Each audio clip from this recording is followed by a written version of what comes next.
Hello, people of YouTube land and those that follow us Twitch and are in the CCG community Discord. I am Traductus. Ted. And we have a special guest, Xenon here. Who you probably know from the Courage Crew Gaming Music podcast that he does. I don't know how I got here, honestly. And this is the James Bond review podcast where I, a James Bond fan, show Ted, a filthy casual newbie into the James Bond series, the James Bond movies, and we review them one by one and get the perspective of an experienced Bond aficionado with a new person's perspective watching these movies for the most part for the first time.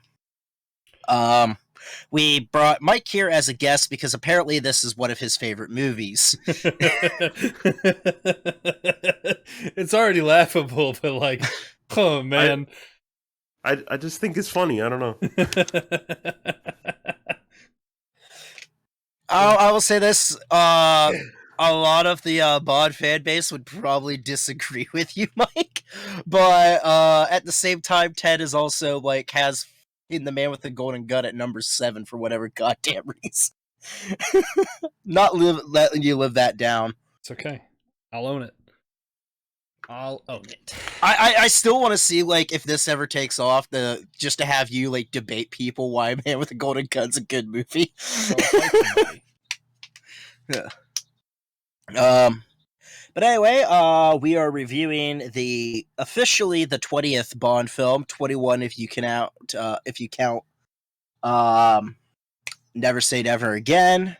This is the final Brosnan Bond film, Die Another Day, released in 2002, directed by Lee Tamahori, who people probably know as the director for Once We're Warriors, Along Came a Spider, Triple X State of the Union, and Next, which honestly makes a hell of a lot of sense. I genuinely watching through the whole thing, I think I said it out loud like 4 times that it felt like a David Fincher film, and it wasn't until you said Triple X that it clicked. I got it. Yeah, they're the same movie. Anyway, this movie had a budget of $142 million and got a box office return of $1.9 million, making it up at this time the highest grossing Bond film without adjusting for inflation. I think adjusting for inflation, it was still Thunderball at this point, which, as stated, will get surpassed by Skyfall, which is the highest grossing Bond film of all time. Now, originally, while they were making this, Michael Apted, the director of The World Is Not Enough, was actually asked to come back. He accepted, but rescinded his offer because he thought like he had a couple friends that he figured that would probably be a better fit, including like Tony Scott and John Woo. Both of them declined. Tony Scott also said that Quentin Tarantino was suggested as a director, but Michael G. Wilson denies that there was any serious talks about having Tarantino direct. But we'll get back to Tarantino wanting to direct a Bond film when we get to the next week with Casino Royale. Other people that could have directed this was John McTiernan, Ang Lee, and Martin Scorsese. But Lee Tamahori was the one that ended up getting the job.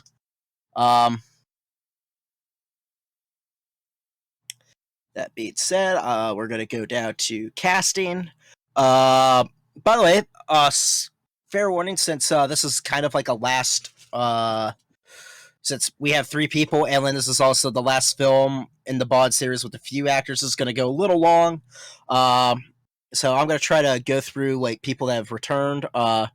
John Cleese of Monty Python fame. He's Q in this. He was called R in the last film because, Desmond Llewellyn's Major Boothroyd hadn't retired yet. He's fully retired in this due to the death of Desmond Llewellyn. This is the only time John Cleese is Q, and I think does an alright job.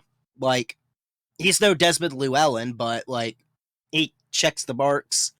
We also have Samantha Bond as Moneypenny, and we're gonna, when we get into like likes and dislikes, we'll probably talk about her throughout like this, her tenure in these 4 films. Also, Colin Salmon as Robinson. If Ted wants to take the field on that one. I swear to God, I spent the last 20 minutes of this movie trying to figure out what else I'd seen him in. I can't fucking find it. I'm so goddamn angry about it. In that case, we'll move on. It's not a CCG episode without, poking the stick at Ted to get him to kind of rage a little bit. But anyway, we're gonna go with like some new people here. Obviously, Halle Berry as Jinx Johnson. Sama Hayek, Saffron Burrows, and Sophie Ellis-Bextor were also considered for the role. Obviously, I think Halle Berry won out because she just won an Oscar for Monsters Ball. We also have Rosamund Pike as Miranda Frost. Most people probably know her from Gone Girl. We also have Toby Stephens as Gustav Graves, the villain in this movie. Cool thing about Toby Stephens is in the radio dramas for James Bond, I think the BBC does, Toby Stephens plays James Bond in those. And if we were going to go with like acting, including voice acting, Toby Stephens is the longest tenured person to play James Bond with 11 radio dramas. So that's kind of really fun seeing, like, Bond versus Bond, apparently. Apparently his character was based off of a combination of Hugo Drax from Moonraker, and also Uday Hussein and Richard Branson from the Corporation Virgin. That one checks out. That's so weird. That's so weird. It's like, yeah, we're gonna have like this rich person that's trying to go to space, and also Uday Hussein. We also have the heck's, there we go. Rick Yune, or Rick Yoon. I'm not sure what his how to pronounce his last name, so sorry if I butchered it. As Zhao, who is the main henchman in this movie. Most people know him as Johnny Tran in the Fast and Furious movies, and we will probably get to Fast and Furious with likes and dislikes about this movie. And Michael Madsen as Damien Falco. He's in this. Madonna has a bit part in this because she does the theme song. And also won worst supporting actress for this movie in the Golden Raspberry Awards. So obviously this movie has like a few like isn't really well thought of as like a masterpiece of a movie. But let's see. This movie also a lot of it takes place in North Korea. Originally the satellite attack at the end of the film on the demilitarized zone was supposed to actually happen in Manhattan, but since the September 11th attacks happened, they switched it to the demilitarized zone. And unfortunately, this movie was released when like there was peace talks with like North Korea and South Korea. As a matter of fact, they went under the same banner of Korea in the Olympics. And this movie not only pissed off North Korea quite a bit by portraying them as like warmongers, but also pissed off South Korea because there were South Korean soldiers taking orders from American soldiers. So like a lot of people in South Korea boycotted this film. So as we kind of say with like previous films, how they kind of were treading lightly and portrayed like the Russians as like evil and shit to like cause like issues. It kind of makes me think maybe they should have done it with this movie. But Simple enough. other than that, that's basically what I have. I do have to say that originally Halle Berry's character Jinx was going to get a spin-off movie series, but due to the high budget and the fact that at the time period there were action movies that had lead female protagonists that bombed at the box office, so therefore the spin-off featuring Jinx was canned, just like Wei Lin's spin-off series that was supposed to happen after Tomorrow Never Dies.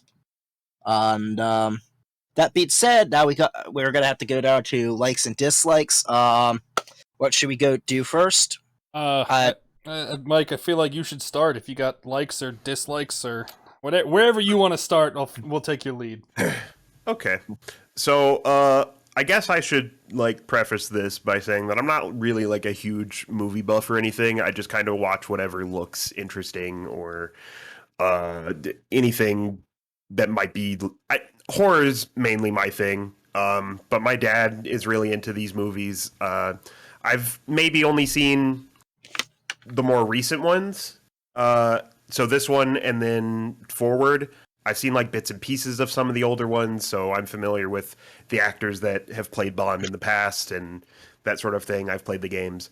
But this movie in particular, I guess it's odd that I think it's not that bad.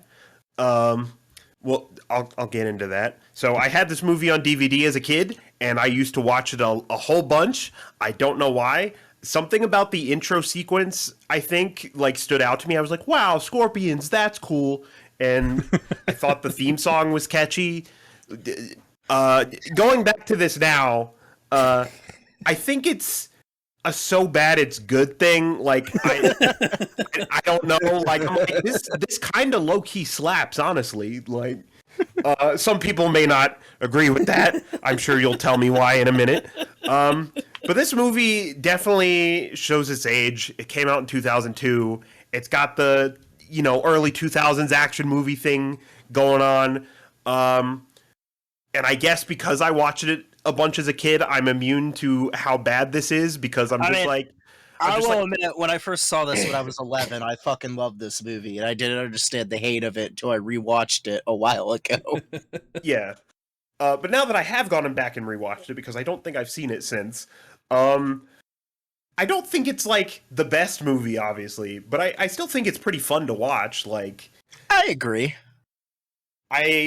You guys were talking about while we were watching it, some of the effects aren't great, but it's the time period, and sure, there may have been things that have... around that time that did the effects better. I can't name anything off the top of my head, I'm just taking your word for it, and I'm sure that there is. I have a list, but, don't you worry. Given the time period, it's like, it's fine. It's not a huge deal. And unless you're like keeping an eye out for that kind of thing, you may not even notice it, honestly, because I sure didn't. I don't know. I guess like the only thing that I don't like about it is that it definitely is dated now. It hasn't really held up. But I guess the things that I did like about it is that I think some of the sequences, because they are a little over the top, are cool. And I just like the opening. It's weird to hear that perspective of like dated so that it's cool, because I definitely like it. I felt like it made it harder to watch. To stick with some of the better things, I thought outside of the effects, I thought cinematography was pretty decent. Sound was relatively good. The video and the camera angles and stuff that they used were really fantastic. And I thought that lighting was notably good. They did a really good job at lighting even dark things to make you feel like you had a sense of what was going on. The plot was really good. I thought everything was thorough. Action was really strong.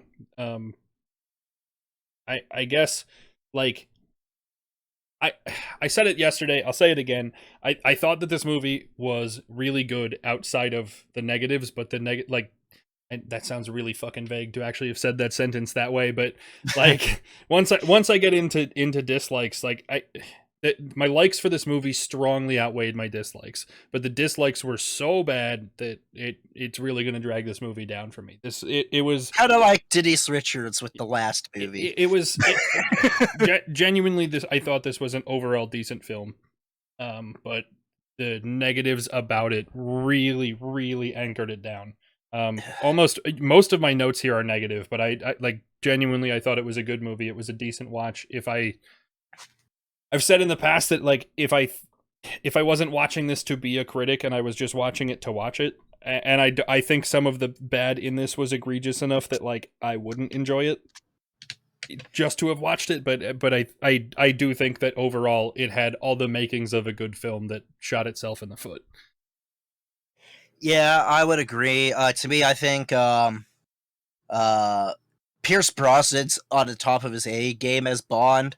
I think all the characters, for the most part, are really good. I do have this is not really like a dislike or a like, but like in the middle, I'm kind of in the middle about Halle Berry's character. She's not really given much beyond like sex puns and trying like way too hard to be cool. But if it was like done by any other actress, it probably would not have worked. Like, if it was like, Denise Richards with what she was given, like, was it great enough of an, actress to really pull off her role despite like, the dialogue with her being, Captain Obvious. While in this, I think Halle Berry, honestly, despite the lines of dialogue being kind of horse shit, makes you actually, believe in the lines of dialogue where you kind of look past it. If that makes sense. I think that's fair. As far as script goes, I guess we'll transition more into dislikes. I thought the script was very like full of itself in a dramatic way.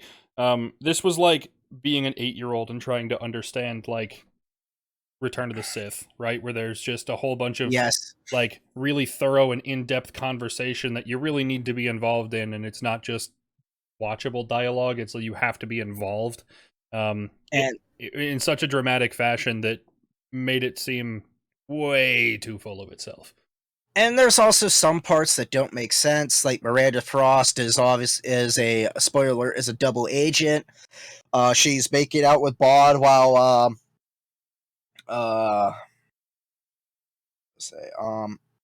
while guards are looking for them. If she's a double agent, why didn't she just wave the guards over? No, she had to sleep with Bond first. I think the sexism is like, unfortunately, like it takes a huge step back. Like not like Connery bad. Like this is like late Roger Moore period. I'd say it kind of brings it back to with like the sexism, misogyny. I really hate what they did with Moneypenny in this because to me I think like or at least how Samantha Bond kind of portrayed Moneypenny, as in like they were kind of like had like a playful back and forth, and how Lewis Maxwell also played Moneypenny. Like Moneypenny's not smitten with Bond. Like they may like flirt with each other, but like both of them have a mutual understanding it's a bad idea for them to like be a thing. And it's not like if one side gives in, then, everything's fine, they hook up. It has nothing to do with that. It's literally both sides of the equation where, they stand their ground. It's not like Moneypenny's smitten with Bond, and Bond just has to, not be a man whore and settle down with Moneypenny. So there's my rant on that. Yeah, I'm going to tangent a little bit off of the unrealistic thing. There were several points that, like, things just didn't line up. I know the most egregious one for me, probably not the most egregious one overall, but the most egregious one for me was during the sex scene with, what's-her-face, Halle Berry. But basically, like... Which one? There's two of them. Well, the first one, they're fucking, and all of a sudden there's just a knife comes out of nowhere that she threatens him, right? It's like, where'd she pull that knife from? And then she just pulls back her threat for seemingly no reason, pulls a pear out of nowhere, like she's just carrying fruit in her anal cavity, and just decides to slice a fucking pear. Like, just it's so worthless and unnecessary, and it doesn't make sense. And then there's also the tangent of, well, I wonder where they could possibly be, that there's just a pear and a pocket knife in arm's reach for her to slice fruit while them's fucking, you know? Like, it just, like, there's just enough that just doesn't make any sense whatsoever. I also think some of the costume design, like Gustav Graves' like robot outfit, especially with like the bug eyes, looks so stupid. The biggest issue with this film, though, obviously, is the special effects. Yeah. Like, if anybody talks about this movie, it's the special effects are terrible. And I don't know if it's because, like, with the Daniel Craig films being more grounded and any more people are kind of trying to want to go back to practical effects as opposed to, like, you know, just shit ton of CG. You know, it seems like we kind of have like a backlash when it comes to like movie critics when it comes to CG, especially bad CG that's in this. Well, it's interesting because like they definitely went with an abundance of CGI where practical effects probably would have been cheaper and looked better. Like that doesn't make a whole lot of sense to me. But Mike, you mentioned that like you thought that several of them that you just kind of wouldn't have noticed. And there's specific ones that stick out in my mind. I get most notably, I guess, is the one where Halle Berry dives backwards off that cliff. Like that just looks so piss poor. Like I don't know how you miss things like that. Also, I tend to like not remember small things like that, so that's probably why it didn't stand out to me.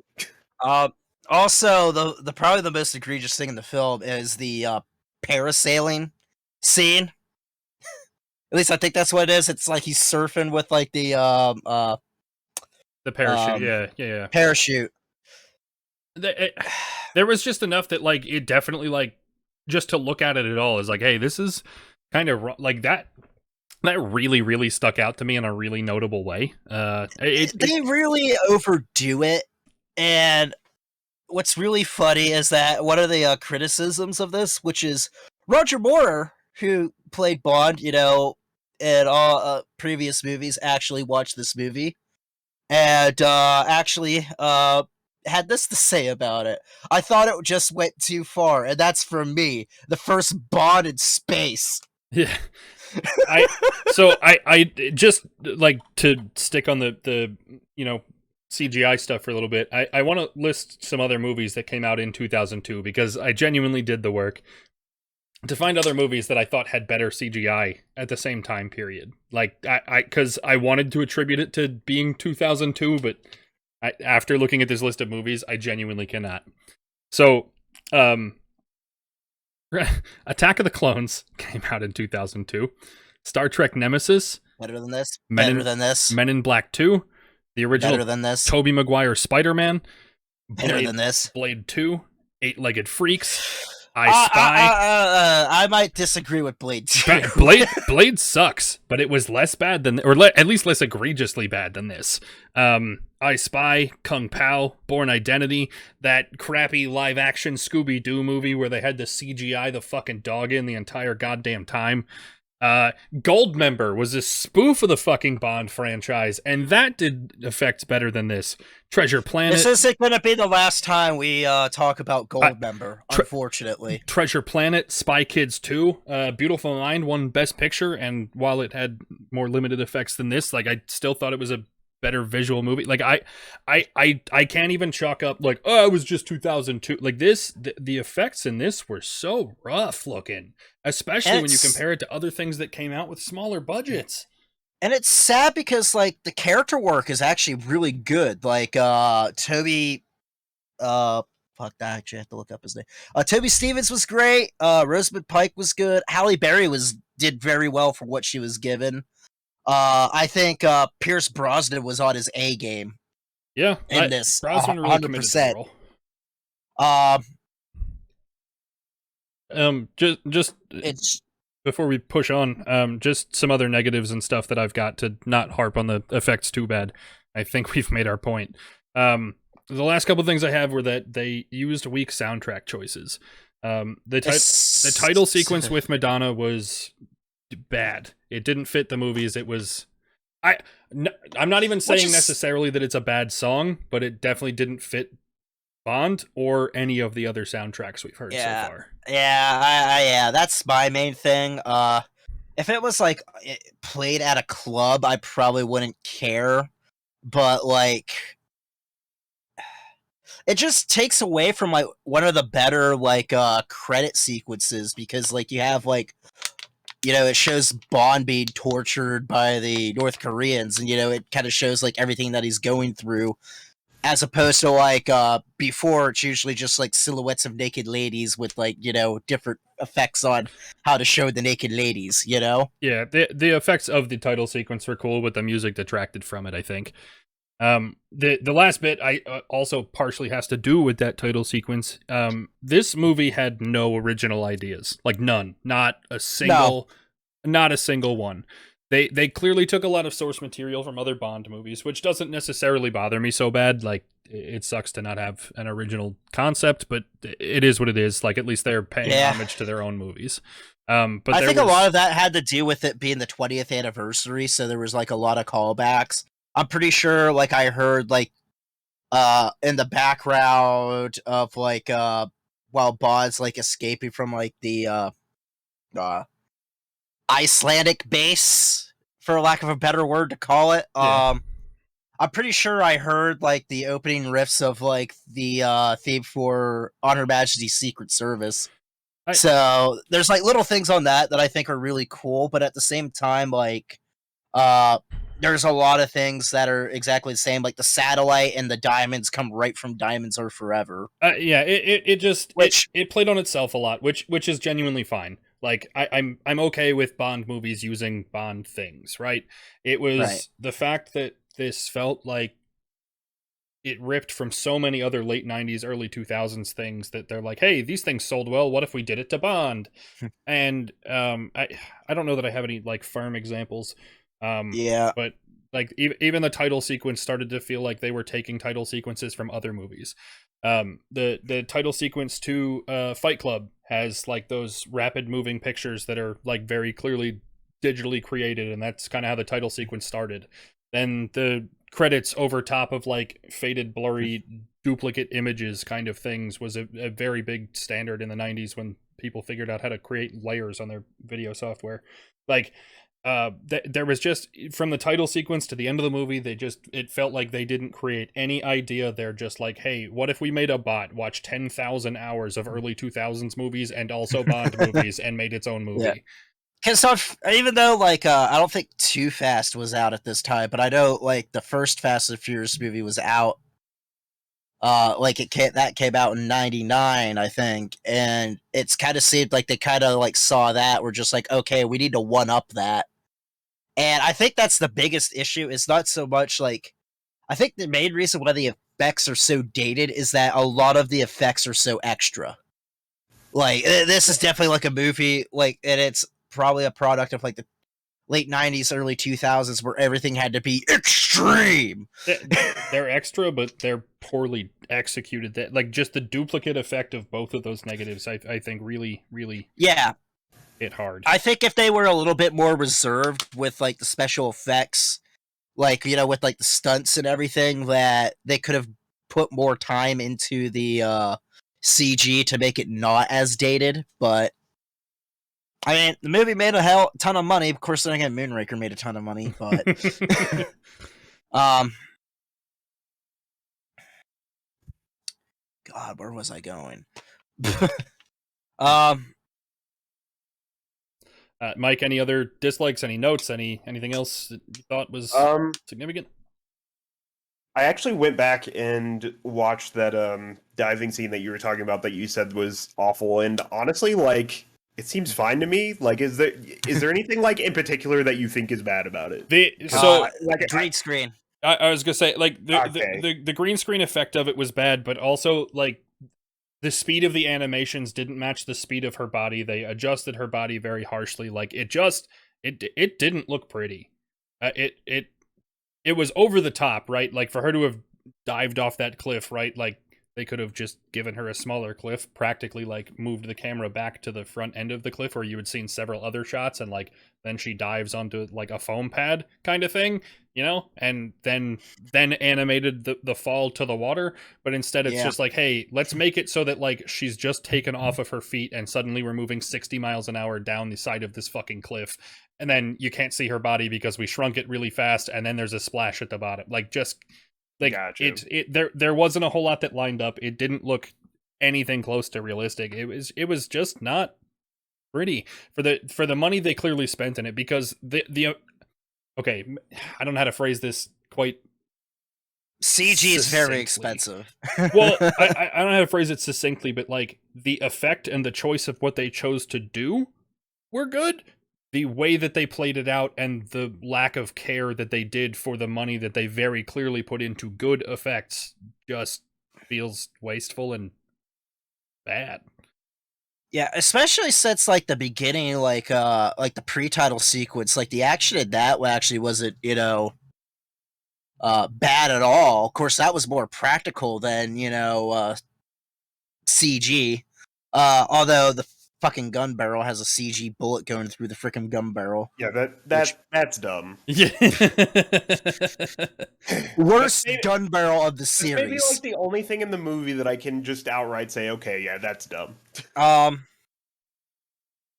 Apparently, I was actually looking at reviews. There is a complaint that this movie had a shit ton of product placement, which I did not notice whatsoever. Yeah, where? That stuff goes over my head because I see so much fucking advertising all the goddamn time. Well, I mean, it's not like Moonraker where we saw giant billboards, but apparently this had it so much where people called it "Buy Another Day" as a joke. But like, I don't know. I wasn't really paying attention to like any product placement. So Of all of the dumb shit I notice in movies, that's never ever one of them. I don't. right. That's just not my shtick. But still, Um. I mean, I guess if it's one more thing to complain about, chalk it on the list, you know? Yeah. um. This is basically considered like I figure like overall thoughts like this is basically considered like the bad Bond film. Like this is usually ranked at the bottom for official Bond movies. That means like, you know, not including Never Say Never Again or Casino Royale 67 or Casino Royale 54. But like there's a lot of people that put this below Moonraker, and I personally don't see it.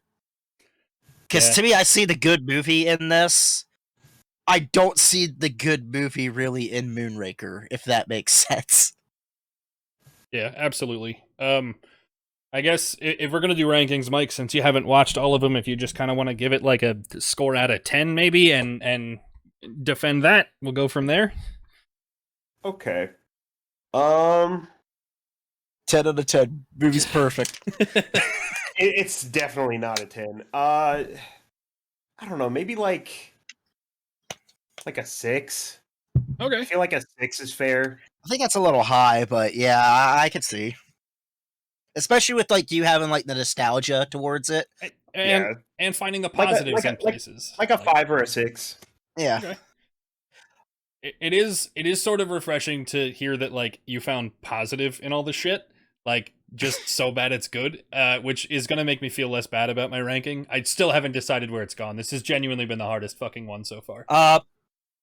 How about before we do that, let's get into Pierce Brosnan, since this is the last film that he's in as Bond. How do you think he compares to the other ones?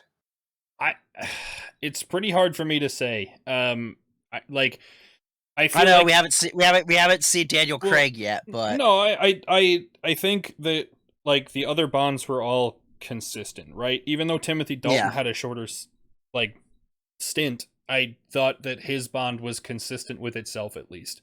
And I thought Yeah. there was a lot of fluctuation. Like his early one was just kind of boring and nonchalant, and it just didn't do anything. The last one, he had a little more character, but it wasn't bold and over the top. And this one, like, I more admire him as an actor rather than as Bond because he really committed to his role. It's difficult.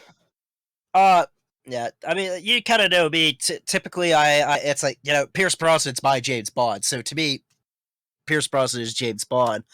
I think like he did all right in GoldenEye, although he didn't really like flesh it out. I think he definitely nailed it in Tomorrow Never Dies.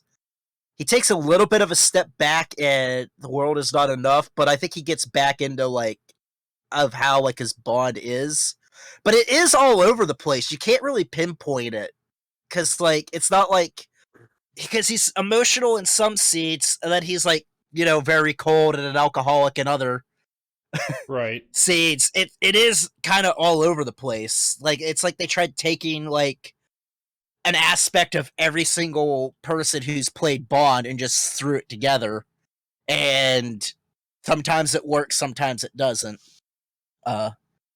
As for rankings for me, if you want me to go first, since I already know where it's at. Yeah, I think all right. It, but...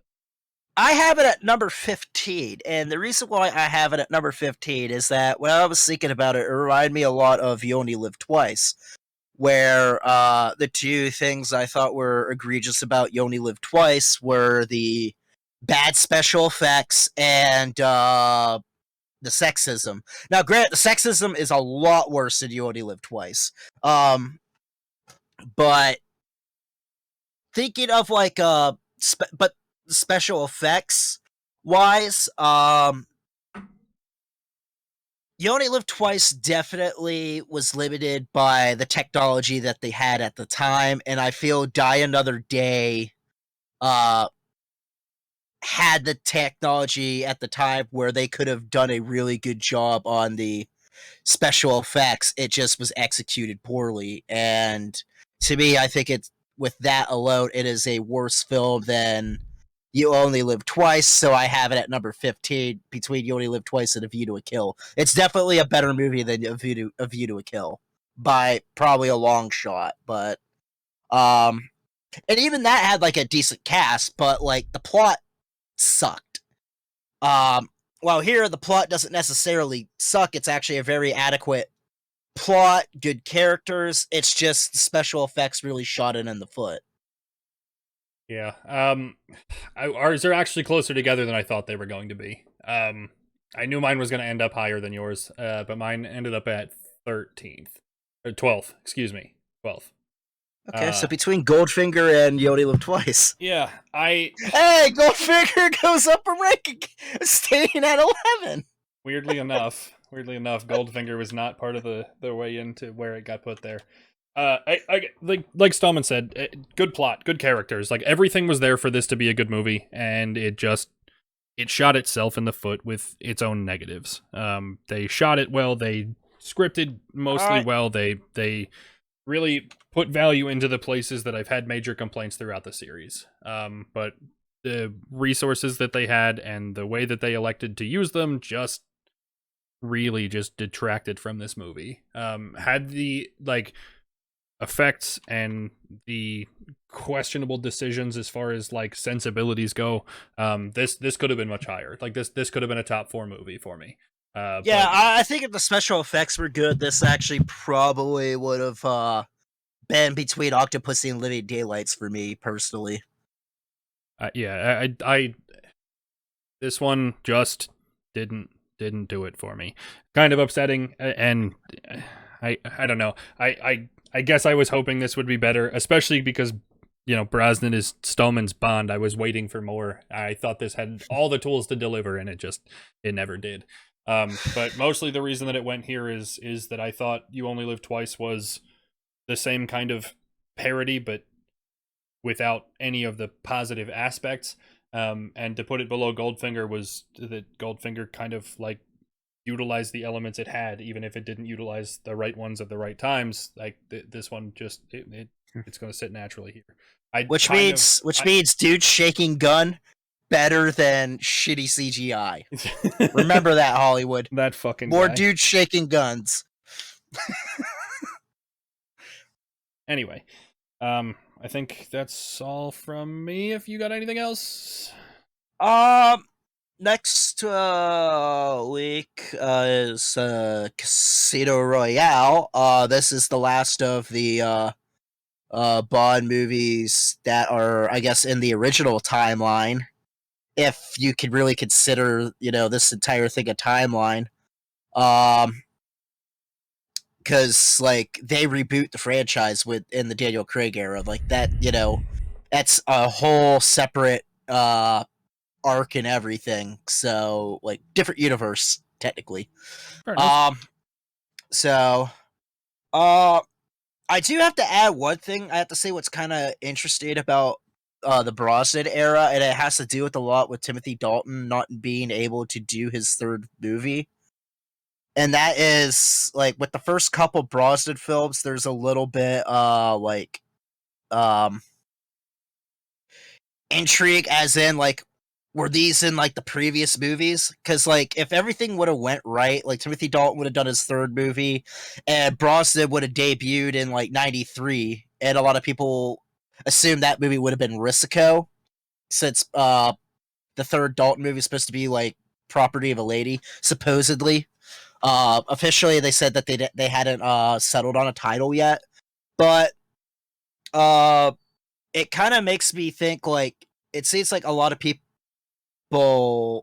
have like a lot of like fan lore and shit, like what happened between like License to Kill and Goldeneye to lead to like the other parts of the Brosnan era, and there isn't really like that much of like a what if scenarios besides like what if Sean Connery was in On Her Majesty's Secret Service, or if George Lazenby was in Diamonds Are Forever. There isn't really, much to go there. It's like, oh, how's this actor would do in this role, as opposed to like how are these two missing movies?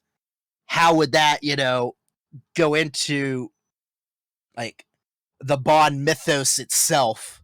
Because it seems, because there are people that are crazy enough to try to like connect all the Bond movies together, including the Daniel Craig ones, and those people are just insane.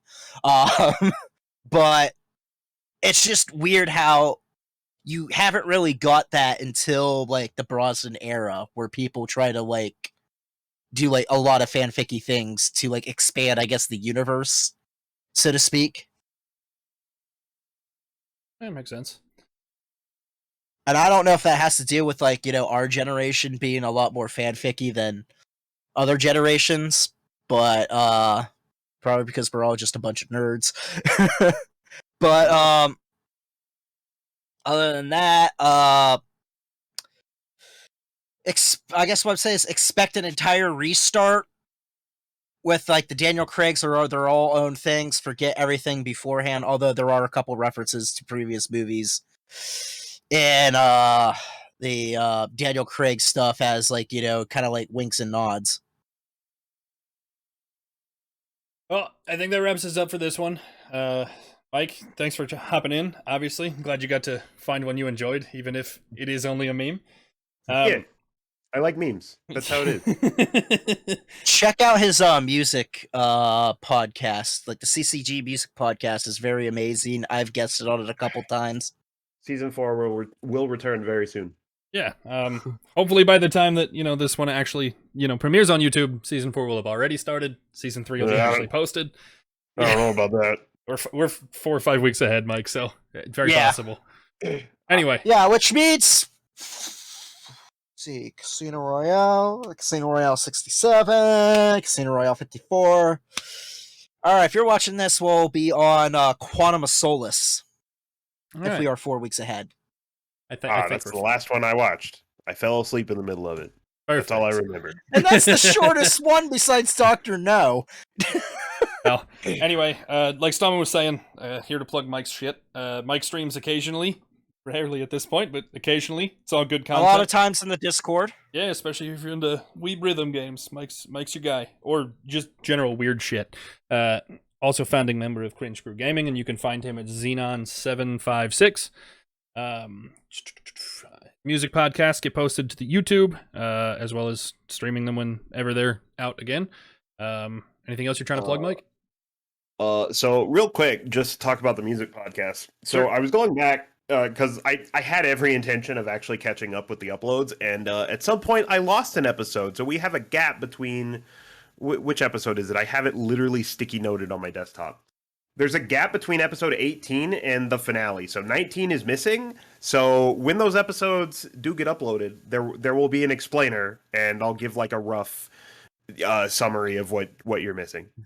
All right. Scuffed. It's not Cringe Crew without it being scuffed. Goddamn Very right. scuffed. Always scuffed. Anyway, as always, you can follow Stallman on Twitch at Traductus, myself at Ted Green Eagles. Hop in the Discord, watch the movies with us, or just catch out some streams or some other people to play games with, that kind of thing. Check out the rest of the YouTube, some pretty cool content going up there. Blog footage and Let's Plays and highlight videos and Mike's music podcast and all kinds of fun shit. I think that's about it for me. All right, so we'll see you next week. See ya. Adios.